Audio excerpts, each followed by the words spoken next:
கௌரவ பாதுகாப்பு அமைச்சர் அவர்களே, ஒரு இலங்கை குடிமகனின் அடிப்படை தேவைகளில் மூன்றில் ஒன்றாக இருப்பது உறைவிடம். சில பேருக்கு அது தெரியவும் தெரியாது. இதுவரை இந்த நாட்டிலே இன ரீதியான உள்நாட்டு போர் முடிவடைந்து கிட்டத்தட்ட 16 வருடங்கள் ஆகிறது. கடந்த 76 வருட அரசாங்கங்களை இந்த நாட்டின் சாபங்கள் என்ற பரப்புரை செய்து புதிய சிங்கள தமிழ் மக்களுக்கு இடையிலான உறவினை மேம்படுத்துவோம் என்ற துணியின் அடிப்படையில் தங்களுடைய அரசாங்கம் மக்களின் பெருமளவான ஆதரவை பெற்றது. தங்களுடைய ஜனாதிபதி அன்றகுமார சாநாயக்க அவர்கள் இதுவரை தமிழ் மக்களுக்கு கொடுத்த வாக்குறுதிகளில் ஒரு சிறு பகுதியை மனச்சுத்தியுடன் செயற்படுத்தவில்லை. தமிழ் மக்களின் பூர்வீக காணிகளை விடுவிப்பதாக தமிழ் மக்கள் சகாப்தங்களாக அரசியல் ரீதியாக போராடி வருகின்ற போதும் இந்த விடயம் தொடர்பாக பின்வரும் வினாக்களை உங்களிடம் கேட்க விரும்புகிறேன். வடக்கு மாகாணத்தில் தனித்தனியாக ஒவ்வொரு மாவட்டங்களிலும் மொத்தமாக 5 மாவட்டங்களிலும் இராணுவத்தால் தற்சமயம் கையகப்படுத்தப்பட்டு பாதுகாப்பு வலயம் என்கின்ற போர்வையில் இருக்கின்ற பொதுமக்களின் அல்லது தனியாரின் காணிகள் எந்தெந்த இடங்களில் எத்தனை பரப்பளவுகள் இருக்கிறது? முதலாவது கேள்வி. தனித்தனியாக ஒவ்வொரு மாவட்டத்திலும் இராணுவத்தால் கையகப்படுத்தப்பட்ட காணிகளின் விஸ்தீரணத்தையும்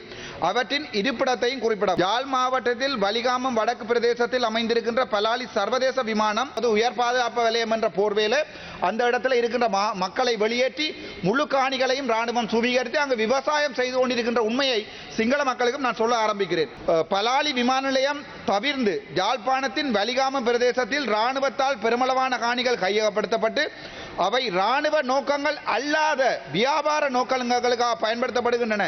அவ்வாறு இராணுவம் விவசாயம் செய்யும் மொத்த நிலப்பரப்புகள் எவ்வளவு? தனித்தனியாக கேட்கிறேன் நான். மக்களின் காணிகள் மக்களுக்கு என்று தங்களுடைய ஜனாதிபதி அன்றகுமார சாநாயக்க யாழ் மாவட்டத்தில் நடந்த விசேட மாவட்ட ஒருங்கிணைப்பு கூட்டத்தில் தெரிவித்தது தங்களுக்கு தெரியுமா என்று கேட்கிறேன். 12வது கேள்வி.